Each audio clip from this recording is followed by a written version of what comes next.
To write the name for HNO2 nitrous acid, we'll use our flowchart here and the common ion table.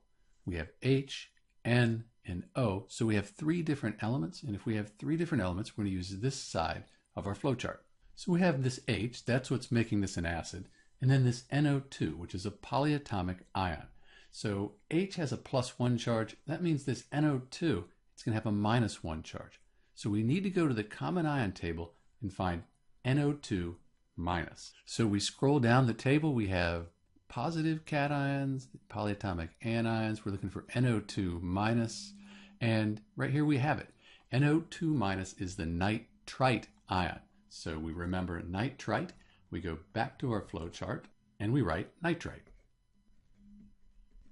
We can see from our table if it ends in ite, we take the stem, that's the NITR, and we replace ite with OUS. So we get rid of ite, and we write OUS. Then we add the word acid. So the name for HNO2 is nitrous acid. This is Dr. B, and thanks for watching.